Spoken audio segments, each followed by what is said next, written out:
Sir, இன்னைக்கு supreme court வந்து CBI விசாரணைக்கு அந்த தவேகா வழக்கை மாற்றிருக்கு. நீங்க எப்படி பாக்குறீங்க? பொதுவாக சிபிஐ விசாரணை என்பது ஒன்றுக்கு மேற்பட்ட மாநிலங்களில் இந்த குற்றத்தில் தொடர்பு இருந்தால் சிபிஐ விசாரிப்பார்கள். ஒரே மாநிலத்தில் நடந்த குற்றத்திற்கு அந்தந்த மாநில காவல்துறை தான் விசாரிக்கும். இந்த முறை இவர்கள் சிபிஐ விசாரணை வேண்டும் என்று கேட்டதற்கு காரணமே திமுகவின் மீது எதையாவது பழியை சொல்ல வேண்டும் என்பதற்காகவே கேட்டிருக்கிறார்கள். இந்த குற்றச்சாட்டிலே திமுகவிற்கு எந்த பங்களிப்பும் இருக்க வாய்ப்பே கிடையாது.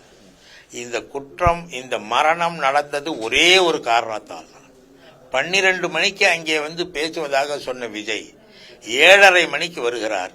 12 மணிக்கு வருவார் என்பத காரணத்தினால் 9 மணியிலிருந்தே அங்கே கூட்டிய கூட்டம் அந்த உச்சி வெயிலில் குடிநீரின்றி உணவின்றி நின்று கொண்டிருந்தார்கள் 7:30 மணி வரை.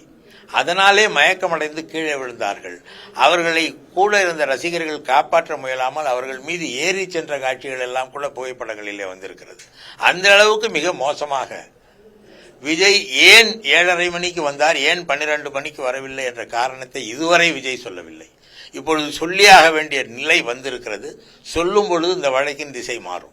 இப்ப சிபிஐக்கு மாற்றிருக்காங்க சார். இப்ப நம்ம வந்து அதுக்கு ஒத்துழைப்பு கொடுக்கணுமா? எப்படி? கட்டாயமாக நீதிமன்றம் சொல்லி இருக்கிறது. நாங்கள் நம்முடைய குழுவின் அறிக்கையெல்லாம் சிபிஐ முன்னால் வைப்போம். சார், தொடர்ந்து வந்து நல்ல வழக்கு பதிவு பண்ணிருந்தோம். புசி ஆனந்த் இன்னும் 2-3 பேர் மேல வழக்கு பதிவு பண்ணி இன்னும் கைது செய்யப்படாமல் இருக்கிறது காரணம் நீதிமன்றத்தில் அது ஏற்றுக்கொண்ட பிறகு, நீதிமன்ற உத்தரவுக்கு பிறகு, இந்த விசாரணை ஆணையத்தின் முடிவுகளுக்கு பிறகு அது செய்வோம்.